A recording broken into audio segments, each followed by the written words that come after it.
গল্পে মনের কথায় তোমাকে স্বাগত। আজকের নিবেদন স্বনামধন্যা লেখিকা প্রতিভা বসুর লেখা একটা ছোট বাংলা গল্প। গল্পের নাম মাধবীর জন্য।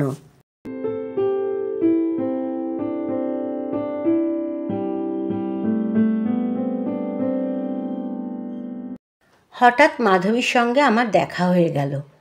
আমি নিউ মার্কেটে ফুল কিনতে গিয়েছিলাম। দেখি এক ভদ্রমহিলা ওজন নিচ্ছেন দাঁড়িয়ে। ওজন নেওয়ার মতোই বটে। দৈর্ঘ্যে প্রস্থে একজন ভদ্রমহিলার যতখানি বাড়া সম্ভব উনি ঠিক ততখানি বেড়েছেন। আগে লক্ষ্য করিনি, হঠাৎ চোখে পড়ল। সাহেবী পোশাকে সজ্জিত পুরুষটিকে দেখে ওকে তাঁরই স্ত্রী ভেবে পাশ কাটিয়ে চলে যাচ্ছিলাম, কিন্তু একটু পরেই বুঝলুম ভদ্রমহিলাটি আমাদেরই মাধবী এবং ভদ্রলোকটি মাধবীর স্বামী। স্তম্ভিত হলাম। এ কি বকুল যে? বাহ, তুমি কোত্থেকে?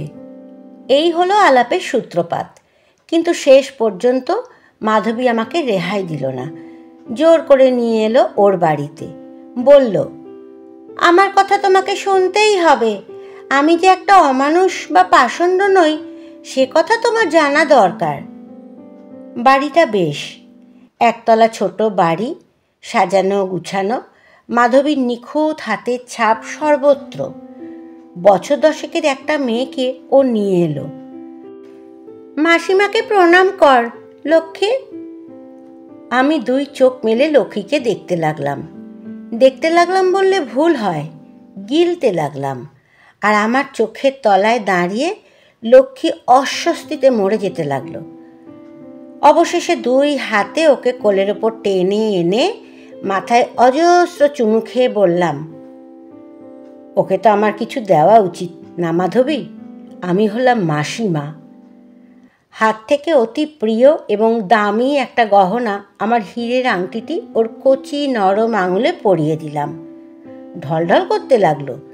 মাধবী রাগ করতে লাগলো, কিন্তু তবু আমি কিছুতেই আর তা খুলে নিলাম না। মাধবীর নতুন স্বামীটি দেখলাম বেশ ভালো মানুষ। চা খেতে খেতে সামান্য আলাপ হলো। কথাবার্তায় অতিশয় ভদ্র এবং মার্জিত। চা খেয়েই উনি বেরিয়ে গেলেন কোথাও। মাধবী এবার ঘনিয়ে বসলো কাছে। লক্ষ্মী, যা তো বাবা, তোর মাসির সঙ্গে আমার কথা আছে। আমার বুকের ভিতরটা ঢিপ ঢিপ করতে লাগলো। কি বলবে মাধবী? কি কথা আছে ওর?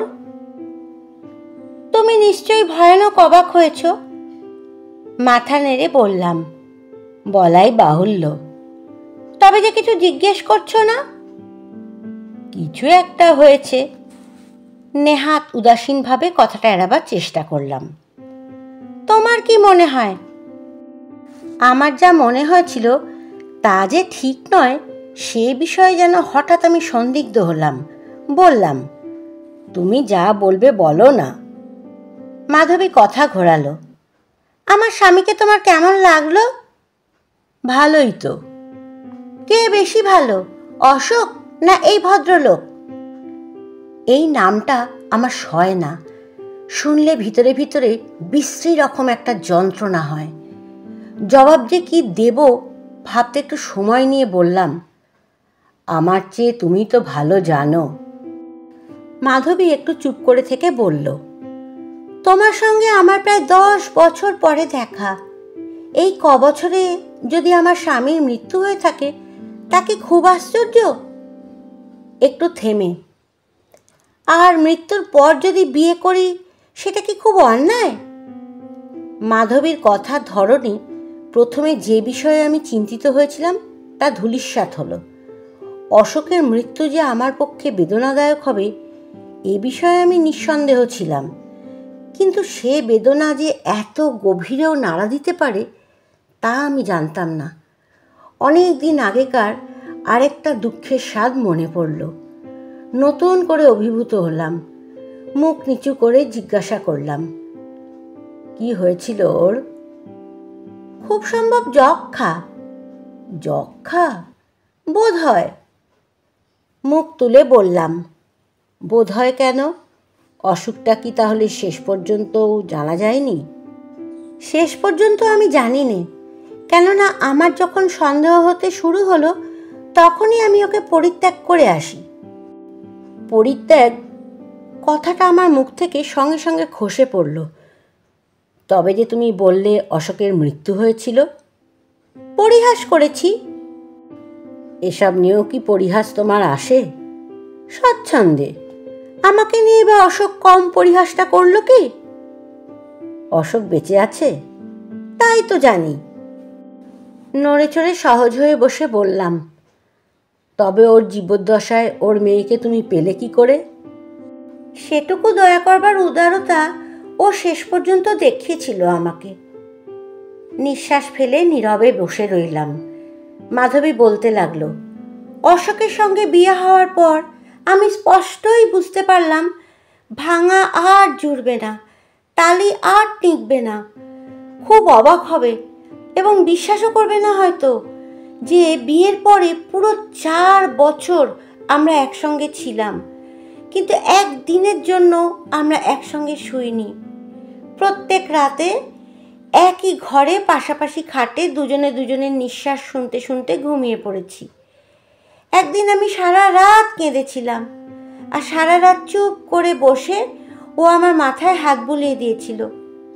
আমি বললাম, এরকম যন্ত্রণা কি জীবন ভরেই পাবো?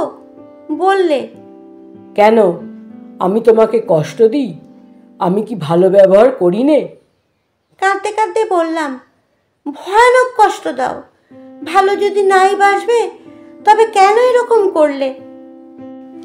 বিষণ্ণ মুখে বলল, মাধবী, আমি লম্পট, আমি পাপিষ্ঠ, কিন্তু আমারও তো হৃদয় আছে, আমারও তো সুখ দুঃখের অনুভূতি আছে, অনুতাপ আছে। কয়েকটা দিন অন্তত আমাকে তুমি ভিক্ষা দাও, একলা থাকার অবসর দাও। 2 হাতে মুখ ঢেকে উপুর হয়েও কাঁদতে লাগলো পাগলের মতো। আমি হাত ধরে উঠিয়ে বসালাম, শান্ত করলাম, বললাম, অশোক, আমি আর তোমাকে পীড়ন করব না। যেদিন মনে পড়বে আমার কথা সেদিনই তুমি আমার কাছে এসো, আমাকে ডেকো, কিন্তু দায়ে পড়ে ভালোবাসার ভান দেখিও না, সে আমার সইবে না। তারপর দিনই আমি মার কাছে চলে এলাম। টানা 6 মাস ছিলাম, কিন্তু তবুও সে আমাকে ডাকলো না। ফিরে যেতে সে লিখেছিল, কিন্তু আমি জানতাম সেটা তার একান্তই আত্মসম্মান বজায় রাখবার জন্য। স্ত্রীকে পিত্রালয়ে ফেলে রাখতে তার রুচিতে বেঁধেছিল। আমি ফিরে গিয়ে তার একটুও পরিবর্তন দেখলুম না। তবে শেষ পর্যন্ত অপেক্ষা করতে পারলে কি হতো জানি নে, কেননা শেষের দিকে আমাকে ও যেন একটু ভালোবাসতে শুরু করেছিল মনে হতো। কিন্তু আমি তার অবসর দিলাম না। অনেক দিন এমন হয়েছে শুতে এসে দেখেছি আমার বিছানায় শুয়ে শুয়ে সে মেয়েকে নিয়ে খেলা করছে। বলেছি, ওঠো, এবার আমি শোবো। হাত দিয়ে নিজের পাশে দেখিয়ে দিয়েছে। শোও না। দেখ, আমি অমনি প্রতিবাদ করেছি। তবে কিন্তু মেয়ে নিয়ে যাব। অনায়াসে সাংঘাতিক ঠান্ডাভাবে আমি জবাব দিয়েছি। ইস! অশোক হেসে বলেছে, মেয়ে যদি সত্যিই নিয়ে যাই তখন আর ফুটুনি খাটবে না। তার চেয়ে লক্ষ্মী মাঝখানে শুয়ে থাক, আমি আর তুমি দুপাশে শুয়ে থাকি। পাগল! আমি আমলেই আনিনি কথাটা। নিঃশ্বাস ফেলে ও উঠে গেছে নিজের বিছানায়, আর আমি শুয়ে শুয়ে চিন্তা করেছি কেন আমার এই প্রতিশোধ নেওয়ার এমন দুরন্ত অভিলাষ। বিবেক বলেছে এত দম্ভ ভালো নয়, কিন্তু তবু আমি নিজেকে খর্ব করে ওর ডাকে সাড়া দিতে পারিনি। কেননা এটুকু আমি স্পষ্টই বুঝতে পারতাম, এখনো ও সম্পূর্ণভাবে তোমাকে ভোলেনি। ক্ষতের ওপর সামান্য প্রলেপ পড়েছে মাত্র, আর সেই প্রলেপটি হচ্ছে আমার সন্তান। অপমানের কথা নয়, শুধু সন্তানের জন্যই আমার মূল্য, এ কথা ভাবলে আমার দাহ হতো। ঠিক এই রকম সময়ে বিনয়বাবুর সঙ্গে দেখা। বিলেত থেকে ফিরে এসেছেন খনিবিদ্যা শিখে। মেজদার সতীর্থ। সেই সূত্রে আলাপ হতে হতেই কেমন করে যে এত সহজে ঘনিষ্ঠতায় দাঁড়িয়ে গেল তা নিজেও বুঝতে পারলাম না। প্রথম প্রথম কিছুটা ভান করতাম অশোককে দেখিয়ে, মনে হতো অশোকের ঈর্ষাবৃত্তিটা হয়তো জেগে উঠবে এ দেখে এবং ও কষ্ট পাবে, কিন্তু সবচেয়ে আশ্চর্য তা ও পেত না, বরং আমার ন্যাকামির আভাস পেলেই ও সরে পড়তো সেখান থেকে।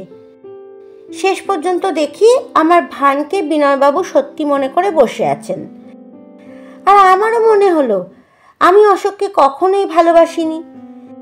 স্ত্রীলোকের পক্ষে স্বামীর ভালোবাসা না পাওয়ার মতন পরাজয় আর নেই, তাই আমি এতদিন সেই গ্লানিতেই পুড়ে পুড়ে সারা হয়েছি। আজ আমার দুয়ারে সত্যি সত্যি যে প্রার্থী তাকে আমি ফেরাবই বা কেন? বঞ্চিত হবার জন্য জীবন নয়, বঞ্চনা যে করে তাকে পুজো করার জন্য জীবন নয়। সুখ চাই, সমৃদ্ধি চাই, প্রেম চাই, কেন পড়ে থাকবো এখানে? কি আছে অশোকের? কি পেয়েছি আমি ওর কাছ থেকে? মনকে শান্ত করে ফেললাম আমি। একদিন রাত্রিরে ঘুমোতে গিয়ে বললাম, তোমার সঙ্গে আমার কথা আছে। বই পড়ছিল শুয়ে শুয়ে, মুখ তুলে তাকালো। আমি বললাম, আর কতকাল ভার হয়ে থাকবো? তুমিই বা কতকাল ভার বইবে? কি হলো তোমার? অত্যন্ত মধুর করে ও হাসলো। তুমি তো জানো, হাসলে ওকে কি আশ্চর্য রকম ভালো লাগে। মুহূর্তের জন্য মনটা একটু মোহ এলো, আমল দিলাম না। অত্যন্ত সহজভাবে বললাম, বিনয়বাবু আমাকে ভালোবাসেন, তা বোধহয় তুমি জানো না। জানি। কথাটা বলেই বইয়ে চোখ ডোবালো, আর আমি স্তব্ধ হয়ে চুপ করে রইলাম। তারপর বুঝতেই পারো, মাস 6 এইভাবে চলল। তারপর একদিন আমি ওকে পরিত্যাগ করে চলে এলাম। সমস্যা হয়েছিল মেয়েকে নিয়ে। অশোক নিজে থেকেই বলল, বিনয়বাবু রাজি থাকলে মেয়ে দিতে আমার কোনো আপত্তি নেই। আমার আয়ু হয়তো শেষ হয়ে এসেছে, কেননা ভিতরে ভিতরে আমি বড় শ্রান্ত। আমার এই ঘুষঘুষে জ্বর আর ঘুরে ঘুরে কাশি, এটা আমার ভালো মনে হয় না। এজন্য লক্ষ্মীকে সরানো দরকার। মাধবী চুপ করল। সঙ্গে সঙ্গে ঘরের মধ্যে একটা এমন নিস্তব্ধতা এলো যে আমি ভয়ঙ্কর অস্বস্তি বোধ করতে লাগলাম। জিজ্ঞেস করলাম, লক্ষ্মী তখন কত বড়? ভাঙা ভাঙা গলায় মাধবী বলল, 4 বছরের। একটু থেমে বলল, প্রথমটা ও খুব কাঁদতো বাপের জন্য, কিন্তু বিনয়বাবু অসাধারণ লোক। তিনি স্নেহ দিয়ে, প্রেম দিয়ে আমাদের মা মেয়েকে ভরে রেখেছেন। আমার গলা দিয়ে কোনো আওয়াজ আসছিল না। কেশে বললাম, অশোক এতদিনও বেঁচে আছে কিনা কি করে জানলে? পরশু কাগজে দেখোনি তার ছবি বেরিয়েছে? সমস্ত সম্পত্তি সে গরিব ছাত্রদের বৃত্তির জন্য দান করেছে। বছরে 50,000 টাকার সম্পত্তি। না বলে পারলুম না। মাধবী, ছবিটা একটু দেখাতে পারো? মাধবী তক্ষুনি উঠে ভিতরে ঘর থেকে কাগজখানা নিয়ে এলো। ছবিটার দিকে তাকাতে তাকাতে আমার ভয় করছিল।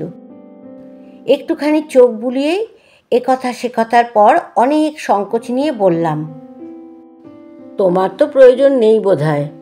ছবিটা আমি নিলে কি ক্ষতি হবে? মাধবীর মনের ইচ্ছা বোঝা গেল না, কিন্তু সহজভাবেই সে ছবিটা আমাকে দিল। তারপর আর বেশিক্ষণ সেখানে আমি ছিলাম না।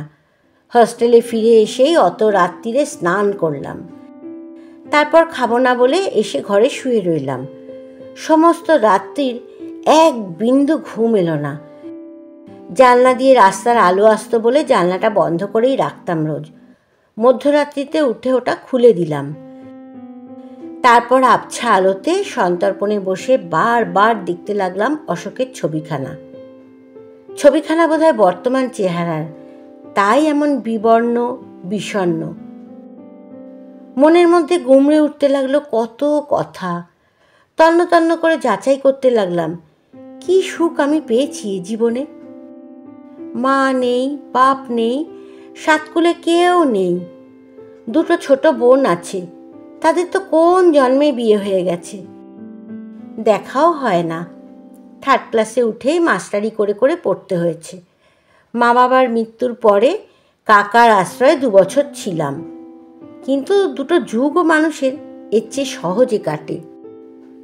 কাকিমা মানুষ ভালো ছিলেন, কিন্তু কাকা একটি মূর্তিমান শয়তান।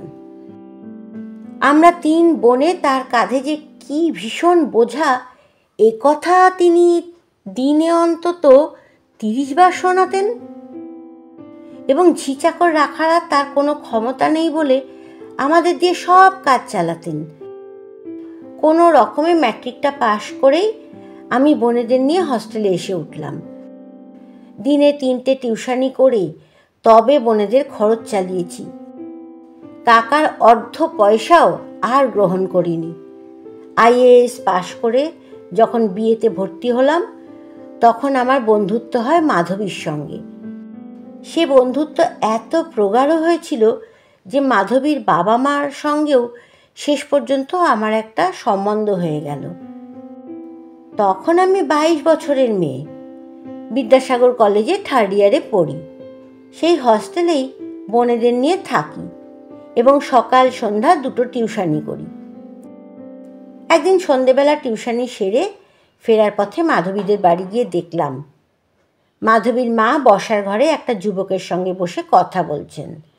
আমি যেতেই বললেন, ও মা, তুই জানিস না বুঝি, মাধবী তো চুচড়ায় আছে, ওর পিসির বাড়ি। আমি সংকুচিত হয়ে দরজায় দাঁড়িয়ে বললাম, তাই নাকি? তাই বলে কি ঘরেই ঢুকবি না নাকি? মাধবীর মা সস্নেহে আমাকে ডেকে আনলেন। তারপর যুবকটির দিকে তাকিয়ে বললেন, অশোক, এই দেখো আমার আরেকটি মেয়ে। অশোককে তো তুই দেখিসনি না? তুই যেমন আমার একটা মেয়ে, এও তেমনি আমার এক ছেলে। আমি চোখ তুলেই দেখলাম অশোক নিবিষ্ট হয়ে তাকিয়ে আছে আমার দিকে। আমি চোখ তোলাতেও ওর চোখ নামল না। আমার মুখে ও কি দেখেছিল জানি না, পরে ওর মুখেই শুনেছি এ মুখ নাকি অতুলনীয়। মাধবীর মা বললেন, মাস্টারি করে তো এলি, খাবি না কিছু? জড়সড় হয়ে বললাম, না মাসিমা, 8টার মধ্যে আমাকে ফিরতে হয়, জানেন তো। ও, 8টার এখনো ঢের দেরি। মাসিমা কথা শুনলেন না, খাবার আনতে উঠে গেলেন। অশোক আমাকে বলল, আপনার কথা মাধবীর কাছে অনেক শুনেছি। মৃদু হেসে চুপ করেই লইলাম। অশোকের কথা আমিও মাধবীর কাছে শুনেছিলাম, কিন্তু কথা বলতে আমার সংকোচ হচ্ছিল। একটুখানি চুপ করে থেকে আবার বলল, শুনেছি পার্ট টাইম একটা স্কুলেও পড়ান। এখনও তো দেখছি পড়িয়েই এলেন, এত পেরে ওঠেন আপনি? আমি সুকণ্ঠে জবাব দিলাম, না পেরে উপায় কি? কেন? অতিশয় অসঙ্গত একটা প্রশ্ন। উচিত ছিল রাগ করা, কিন্তু ওর চোখের দিকে তাকিয়ে রাগ করতে পারলুম না। ঈষৎ হেসে বললুম, যদি জানতেই চান, আরও 2টো ছোট বোন আছে আমার। ওহো। অশোক চুপ করে গেল। আমি আর কথা বললুম না। মাধবীর মা এলেন খাবার নিয়ে।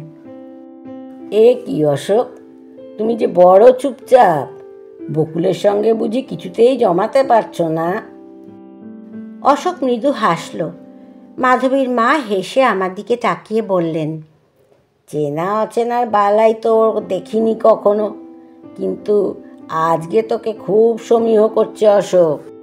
হঠাৎ আমাদের চোখাচোখি হয়ে গেল এই কথার পরে।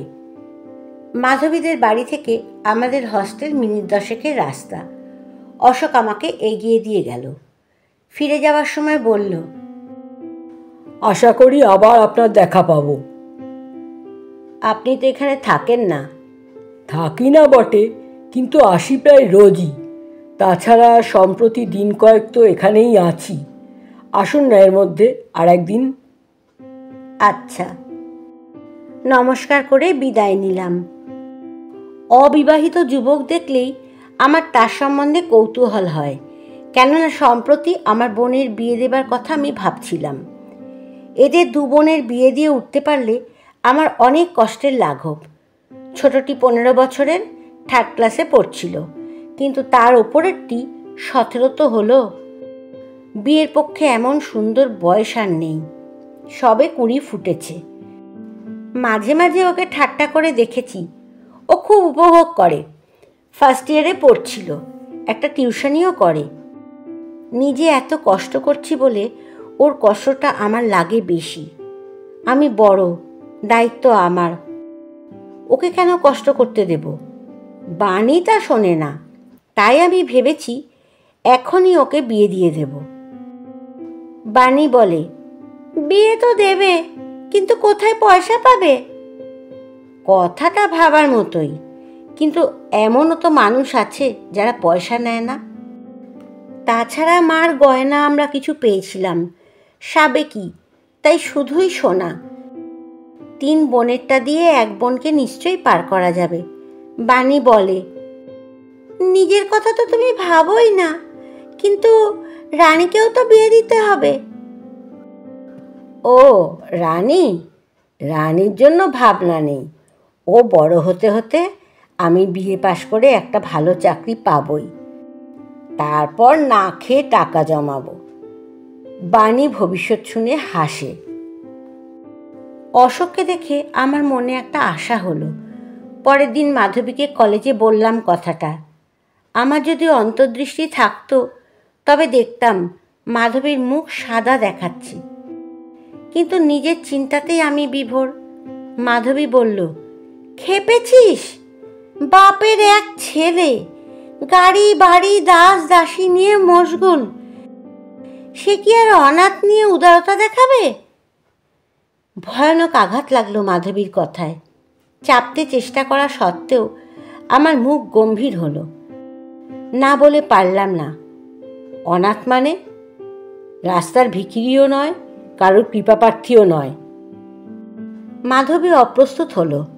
যদিও কিছু না ভেবে ফস করে কথাটা বলে ফেলেছিল, তবুও আমার মর্মমূলে তা এমন বিদ্ধ হয়ে গেল যে মাধবী অনেকবার ক্ষমা চেয়েও তা আর উপড়ে আনতে পারল না।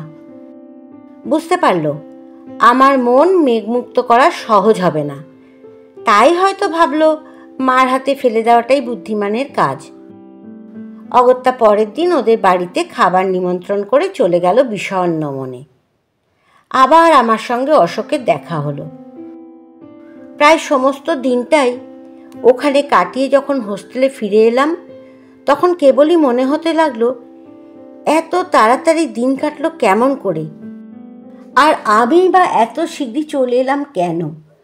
ঘর থেকে ঘরে, বারান্দা থেকে বারান্দায়, জানলা থেকে জানলায় এমন চঞ্চল পায়ে ঘুরে বেড়াতে লাগলাম যে হস্টেলের প্রত্যেকটা মানুষ আমার ভাবান্তরে অবাক হয়ে চেয়ে রইল।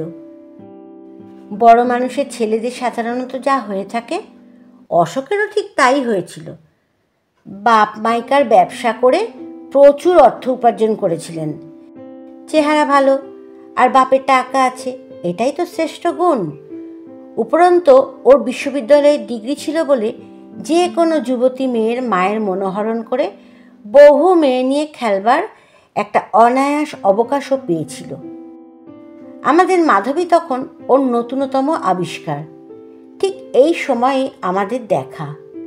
কি যে নেশা হলো জানি না, আমিও ওকে প্রশ্রয় দিলাম, এবং কয়েকদিনের মধ্যেই এমন হলো যে দেখা না হলে আমাদের আর দিন কাটত না। প্রথম প্রথম মাধবীদের ওখানেই চলছিল, কিন্তু সেটা সুবিধের হলো না। শেষে কোনোদিন গড়ের মাঠে, কোনোদিন সিনেমায়, কোনোদিন গঙ্গার ধারে, কখনো বা ট্যাক্সিতে, এই করে দিন কাটতে লাগলো। মাসখানেক পরে ও বলল, বকুল, আমাকে কি তোমার কখনোই খারাপ লোক মনে হয়েছে? নিঃসংশয়ে বললাম, না। আমাকে ভালো করে জানবার অবকাশ তুমি পাওনি, তাই। তোমাকে যেদিন প্রথম দেখলাম সেদিনই মনে হয়েছিল আর সকলের মতো এ অবকাশ আর তোমাকে দিতে পারবো না। আমার মধ্যে যা মেকি তা সমস্তই এবার পুড়ে যাবে তোমার উত্তাপে। অনেকে অনেক কিছু বলতে পারে, যদি শোনো মন খারাপ করো না। তোমার কাছে যে রূপ সেই তো আমার আসল। কথা বলতে বলতে ও কেমন বিষণ্ণ হয়ে গেল। আমি বললাম, তুমি কি ভাবো আমার মন এতই কাঁচা? লোকের চোখ দিয়ে আমি যাচাই করব তোমাকে? হতেও তো পারে। কখনোই না। আচ্ছা ধরো, কোনো সূত্রে যদি জানতে পারো যে আমি ছদ্মবেশী একটা শয়তান। থামো থামো, আমি বলে উঠলাম, আর বিনয়ে কাজ নেই। তাছাড়া শয়তানকেও তো মানুষ ভালোবেসে ফেলতে পারে। জানো না রবীন্দ্রনাথের কথা, খোকা বলেই ভালোবাসি, ভালো বলেই নয়। ও বলল, তবু আমি আশ্বাস পাচ্ছি নে বকুল। বকুল, তুমি বিশ্বাস করো, আমি তোমাকে ঠকাইনি। আমার সমস্ত প্রাণে মনে আমি তোমাকে গ্রহণ করেছি। এমন ব্যাকুলতা ছিল কথাগুলোতে যে আমি বলবার কিছু খুঁজে পেলাম না। চুপ করে বসে রইলাম অনেকক্ষণ। তারপর ফিরে এলাম হস্টেলে।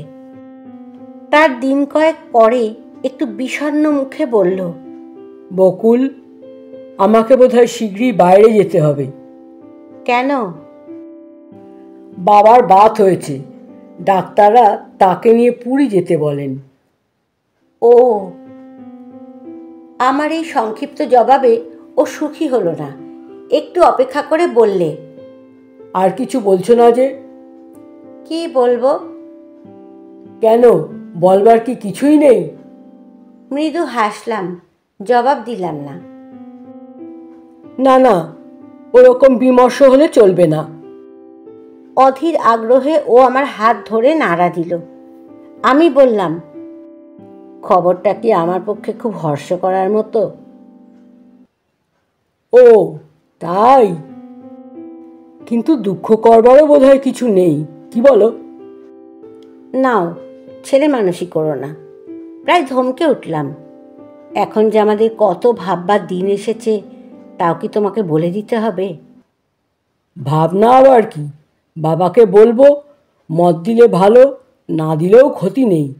তোমার অনুমতি পাওয়া দিয়েই হচ্ছে কথা। কিন্তু বকুল, একটা কথা। বলো। মানে এই, অনেক ইতস্তত করে থেমে থেমে ও বলল, বলছিলাম কি, মাধবীরা কি এসব জানে?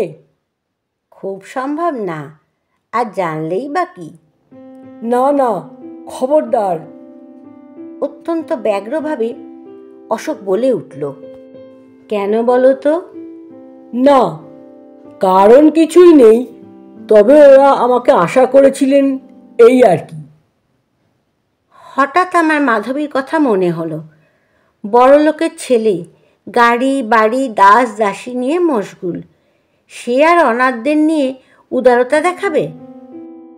প্রতিহিংসার একটা আনন্দ বিদ্যুতের মতো খেলে গেল হৃদয়ের মধ্যে।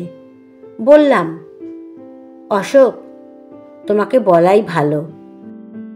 দেখো, আমি একান্তই নিঃসম্বল মেয়ে। বাবা দাদার সাহায্য কি বস্তু তা আমার জানা নেই। মাধবীর ভাষায় নিতান্ত অনাথ। এখনো সময় আছে ভেবে দেখবার। বলতে বলতে আমি অশোকের দিকে তাকিয়ে দেখলাম আমার কথায় ওর মন নেই। অন্যদিকে তাকিয়ে গভীরভাবে কি চিন্তা করছে। কি ভাবছো? হঠাৎ যেন জেগে উঠল। না, বলছিলাম কি, সেই পূর্ব কথারই জের টেনে পড়ল, 5 জনকে জানানোর দরকারই বা কি? আর দেরি বা মিছিমিছি করছি কেন? দেরি মানে?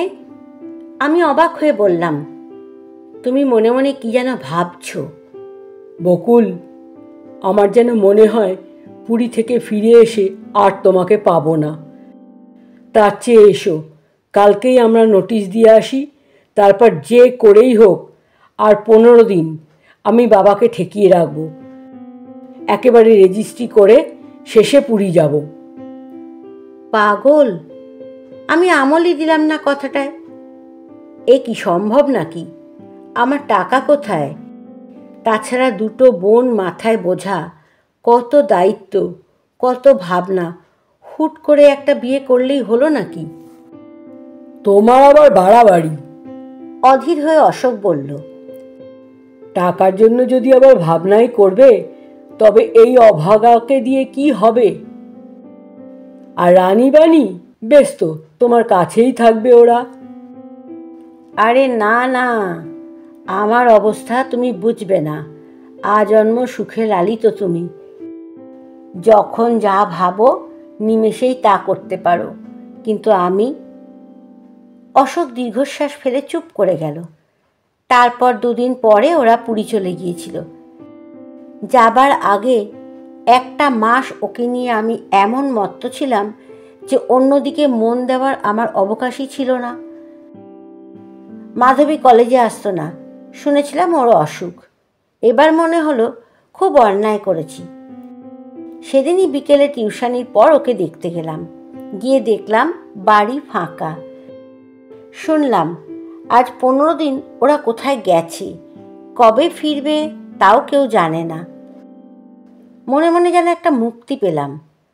আমার কেবলই ভয় হচ্ছিল ওরা বুঝি সব জেনে ফেলেছে। ওদের দেখা না পেয়ে দুঃখিত হওয়ার অবকাশ আমার আর হলো না।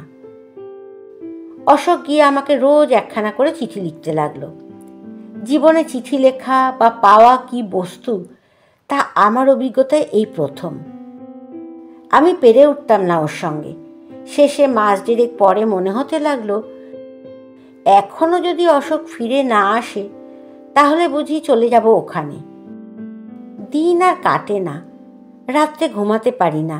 লিখলাম, অশোক, তুমি তখন যা বলেছিলে তাতে সম্মত না হয়ে ভুল করেছি। চিরটা দিন কেবল ভেবে ভেবে আমার স্বভাবটাই গেছে খারাপ হয়ে। সব বিষয়ে আমার ভাবনার বাড়াবাড়ি। তুমি নেই, এখন তো আমার দিনই কাটে না। তুমি কি আমাকে আরও কষ্ট দেবে? এরপর 10 দশেক পরেই ও ফিরে এলো কলকাতায়। দেখা হতেই বলল, বকুল, বাবা কিন্তু খুব খুশি হয়েছেন। একদিন তোমাকে যেতে হবে বাবার কাছে।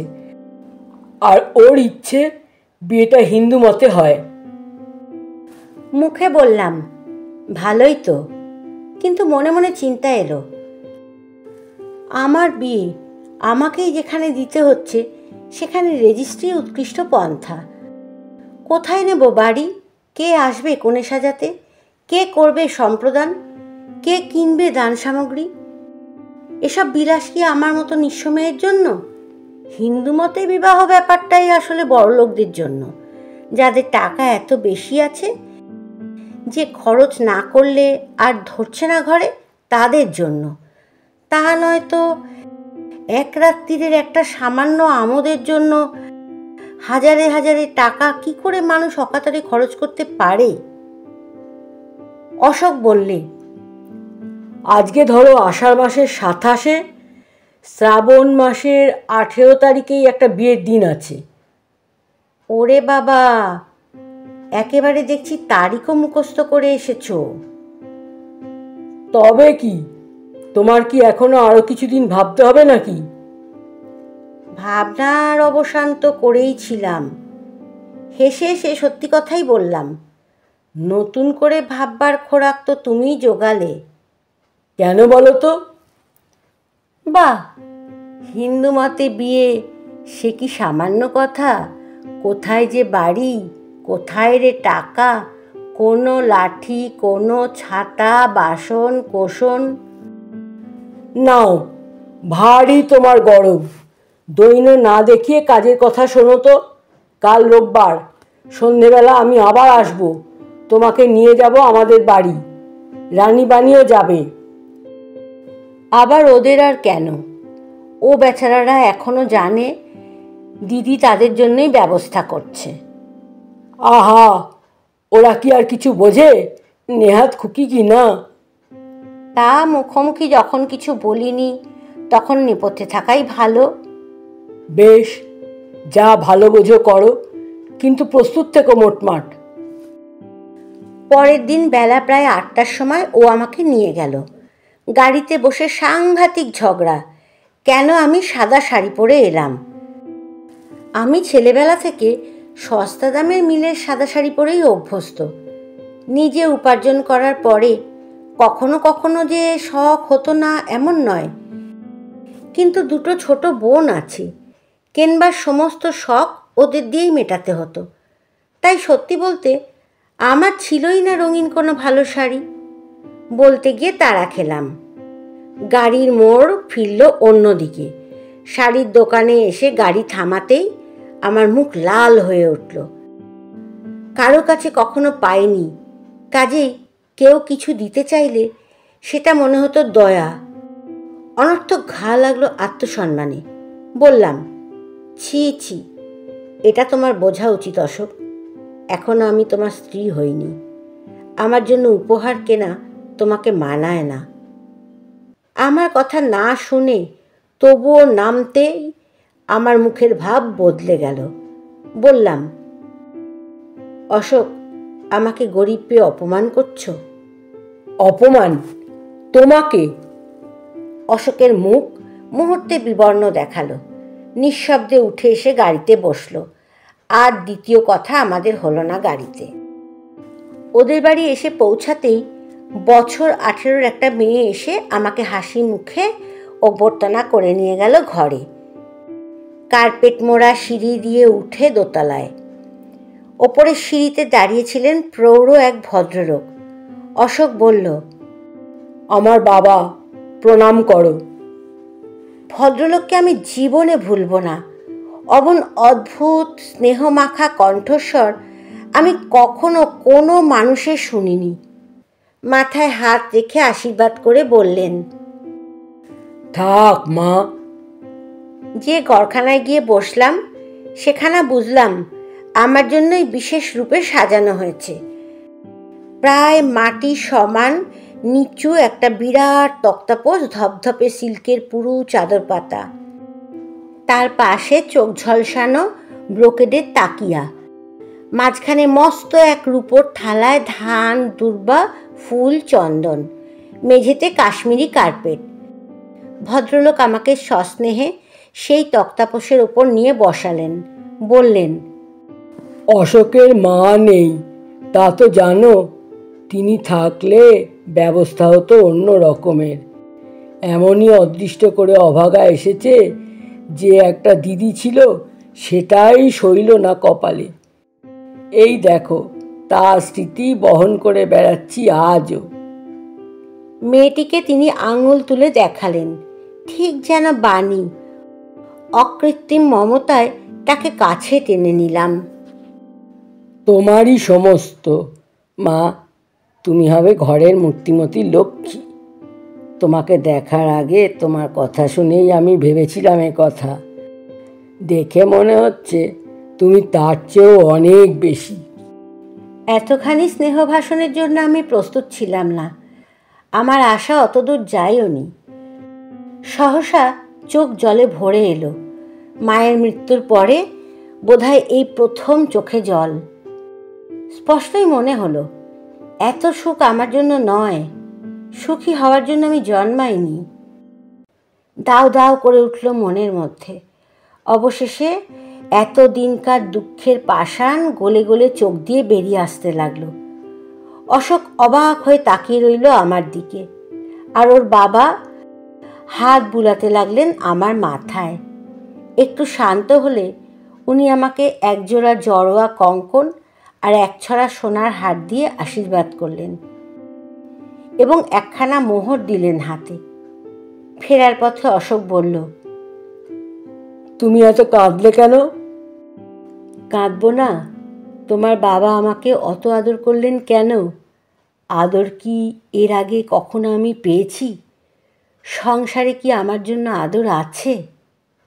পাগলি। অশোক ঝুঁকে পড়ে আমার মুখের ওপর এই প্রথম ও এই শেষ। ও আমার সঙ্গে একটু অসংযত ব্যবহার করলো এবং আমিও প্রশ্রয় দিলাম।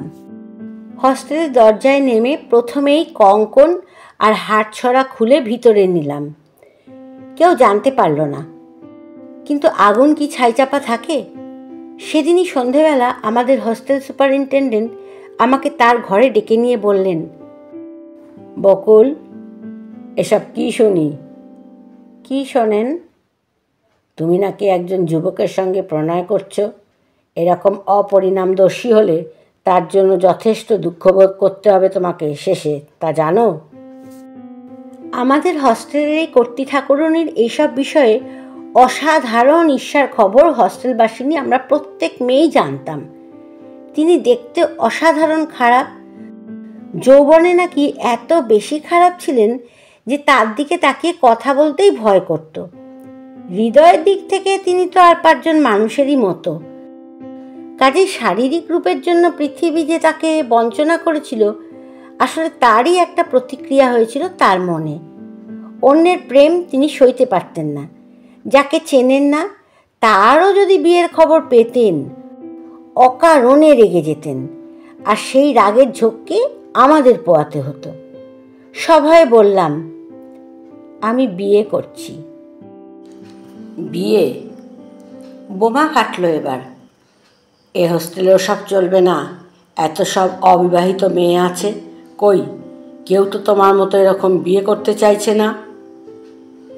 আমি একটু উদ্ধত হয়ে বললাম, আর কাউকে দিয়ে আমার কি হবে? বিয়ে তো করছি আমি। আর তাছাড়া এ হোস্টেলে তো এমন কোনো নিয়ম নেই যে এখানে থাকলে কেউ বিয়ে করতে পারবে না। যাও যাও, জ্যাঠামি করো না। হাতের বইটা জোরে টেবিলের ওপর ফেলে দিলেন, কিন্তু একটু পরে আবার সংযত হয়ে বললেন, বকুল, তুমি ভেবে দেখো, কাজটা কিন্তু ভালো করছো না। আমি চুপ করে রইলাম। এরপর সুর বদলিয়ে তিনি বললেন, বকুল, আমি কি তোমাকে ভালোবাসি না? আমি কি তোমার চেয়ে ঢের বেশি অভিজ্ঞ নই? আমার কথা শোনো, বিয়ে তুমি করো না। পুরুষরা ভারী উচ্ছৃঙ্খল জীব। আজ তোমার চেহারা সুন্দর আছে তাই। এবার আসল কথায় উনি এলেন। ধরো, কাল তোমার বসন্ত হলো, তারপর তোমার মুখ বিভৎস দাগে ছেয়ে গেল, চুল উঠে টাক পড়ে গেল, তখন তোমার উপায়? ভদ্রমহিলার কথা শুনে বুক কেঁপে উঠল। বললাম, ওসব বলছেন কেন? আপনার অসুবিধা করে আমি হোস্টেলে থাকবো না, আমি কালই চলে যাব। না না, চটো কেন? আহা, চটো কেন? উনি দাঁত বার করে হঠাৎ হাসতে লাগলেন। পরের দিন ভোরে উঠেই বেরিয়ে গিয়ে ফোন করলাম অশোককে। দেখা হতেই সব কথা বললাম। তবে উপায়? অশোকের মুখ শুকিয়ে গেল।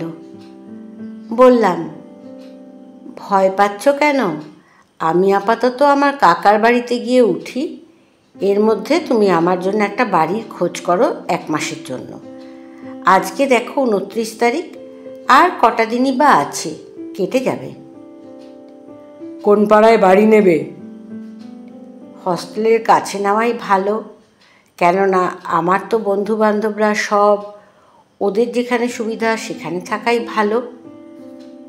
ফিরে এসে রানী বাণীকে জিনিসপত্র গোছাতে বলে যারা বিশেষ বন্ধু তাদের ডেকে বললাম সমস্ত কথা। মুহূর্তে হস্টেলটি সরগরম হয়ে উঠল। কেউ উলু দিতে লাগলো, কেউ গান ধরল, কেউ বা তবলা বাজায়।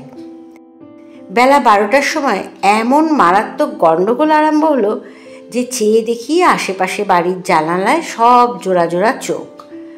উত্তেজনা থামলে বললাম, কিন্তু আমাকে যে এখন হস্টেল ছাড়তে হচ্ছে। কেন? বোঝই তো, পুষ্প আমার সহপাঠিনীও বটে, বন্ধুও তার চেয়ে অনেক বেশি।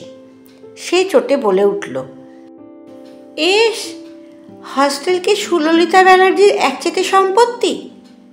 হঠাৎ শান্তিদি মুঠো পাকিয়ে হাওয়ার সঙ্গে লড়াই করল। শোনো মিস ব্যানার্জি, মা বাপের মর্জি, তাই করি সহ্যি। তোমারও নাম হতো যদি হিড়িম্বা, হস্তিনী কিংবা জগদম্বা, মিলত স্বনাম। ছড়া শুনে হা হা করে হেসে উঠল সব একযোগে। আমি বললাম, শান্তিদি, কাজের কথা শোনো, ওর সঙ্গে ঝগড়া করে এখানে থাকা আমার পক্ষে ভালো মনে হয় না। আজ আমি আমার কাকার বাড়িতে চলে যাই, কাল ভোরে তুমি আর পুষ্প হস্টেলে অপেক্ষা করো, তিনজনে মিলে একটা বাড়ি খুঁজে বার করব। পুষ্প খুনোখুনি করতে লাগলো। খেপেছিস নাকি? অত মিনিমুখ হয়ে অন্যায় সহ্য করে তুই চলে যাবি? না, তা হবে না। অনেক বলে কয়ে ওকে শান্ত করলাম। আর কয়েক ঘন্টা পরেই আমার শান্তির আবার চিরকালে ভেঙে বেরিয়ে এলাম রাস্তায়। 3 বছর বাদে আবার দেখা কাকার সঙ্গে। বাইরের ঘরেই বসেছিলেন। ট্যাক্সি থামতেই হুঁকো হাতে এগিয়ে এলেন। এ কি তোরা যে? হাসি মুখে বললাম, এলাম। বলেই ব্যাগ থেকে 2খানা 10 টাকার নোট বার করে কাকার হাতে দিয়ে বললাম, ট্যাক্সির ভাড়াটা চুকিয়ে টাকাটা আপনার কাছেই রেখে দেবেন। কাকা ইঙ্গিত বুঝে খুশি হয়ে অভ্যর্থনা করলেন। যা যা, ভিতরে যা, এতদিনে মনে পড়ল। তারপরের কয়েকটা দিন অবর্ণনীয়। সমস্ত দিন ঘোরাঘুরি, জিনিসপত্র কেনা, বাড়িঘর ঠিক করা। টাকাটাও আমার, পরিশ্রমটাও আমার। তবু কাকাকে শিখণ্ডী রূপে দাঁড় করিয়ে রাখতে হলো। আমার নতুন বাড়ি ঝমঝম করতে লাগলো। আর এতদিনের সমস্ত সঞ্চয় আমি 2 হাতে উড়িয়ে দিলাম মনের আনন্দে। বিয়ের 3 দিন আগে অশোক বলল, চলো, তোমাকে নিয়ে আংটি কিনতে যাব। বেরোলাম দুজনে। এখানে ওখানে ঘুরে কেনা হলো আংটি। গাড়িতে বসে ও আমার আঙুলে পরিয়ে দিল। হেসে বললাম, হীরের আংটি দিয়ে ভালোই করলে, প্রয়োজন হলে আত্মহত্যা করা সহজ হবে। ফেরার পথে হোস্টেলে নামলাম। যেতেই শান্তিদি বললে, আজ 2 দিন ধরে মাধবীর বাড়ি থেকে তোকে এমন জরুরি ডেকে পাঠাচ্ছে কেন রে? মাধবীরা এসেছে? নিশ্চয়ই, নয়তো ডেকে পাঠাবে কেন? তবে তো আজই যাওয়া উচিত আমার। পুষ্প বলল, আরে বস বস। না ভাই, মরার সময় নেই আমার। গেলাম মাধবীদের বাড়িতে। বসার ঘর পার হয়ে খাবার ঘরে ঢুকতেই মাধবীর সঙ্গে চোখাচোখি।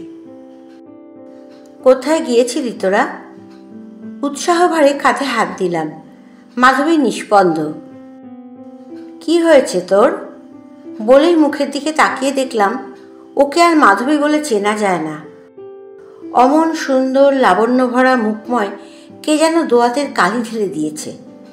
একখানা রঙিন খদ্দরের চাদরে সমস্ত দেহ আবৃত করে অতিশয় নিচু সুরে বলল, তোমার সঙ্গে আমার কথা আছে, আমার ঘরে এসো। ঘরে গিয়ে বসতেই বলল, তোমার নাকি বিয়ে? হ্যাঁ। কার সঙ্গে?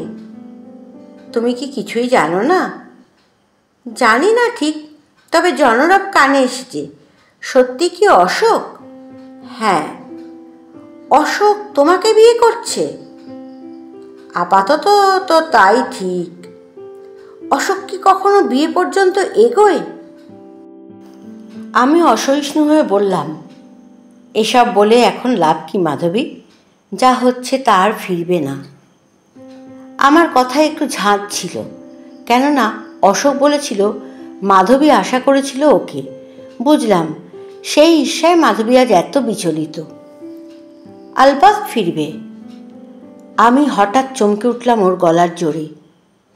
তুমি কি পাগল হলে মাধবী? এমন করছো কেন? এমন করছি কেন?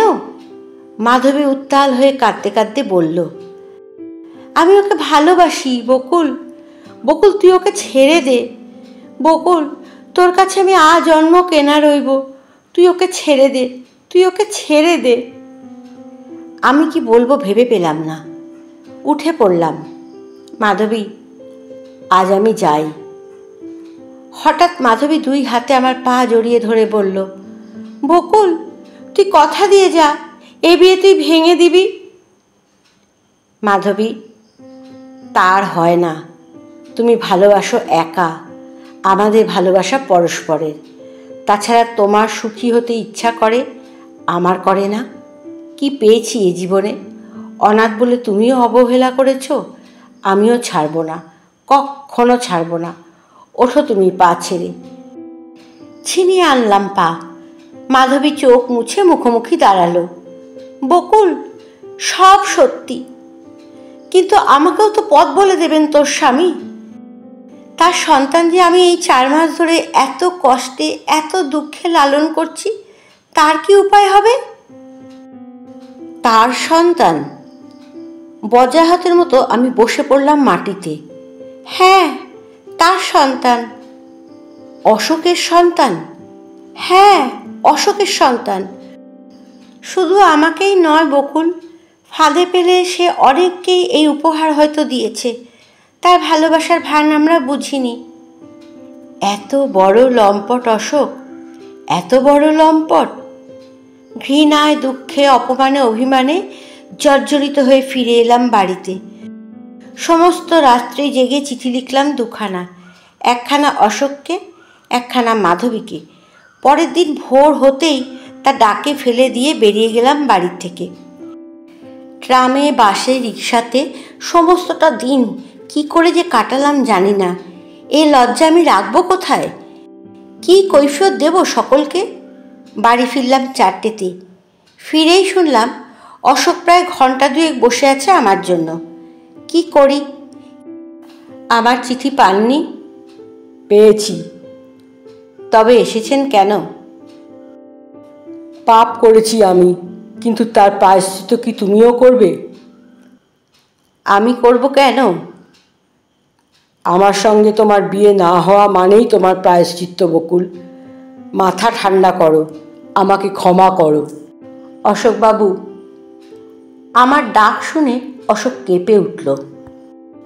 যা বলছি শুনুন, আপনি আর আমার বাড়িতে আসবেন না। এই কি তোমার শেষ কথা? হ্যাঁ, এই আমার শেষ কথা। অশোক বেরিয়ে গেল বিবর্ণ মুখে। মাধবী বিয়ে করতেও বাধ্য হয়েছিল শেষ পর্যন্ত।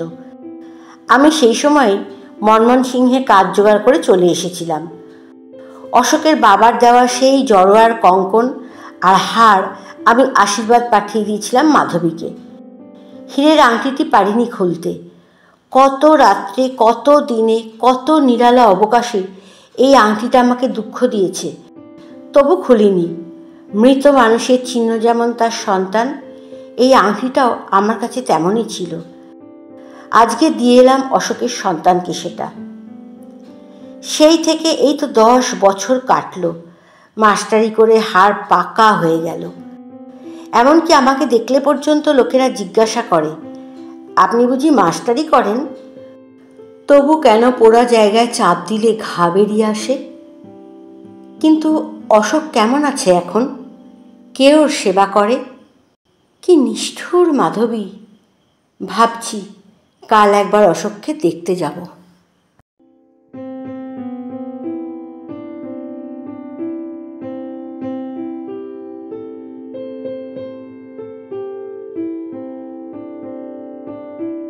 গল্পটা তোমার কেমন লাগলো? ভালো থেকো, সুস্থ থেকো।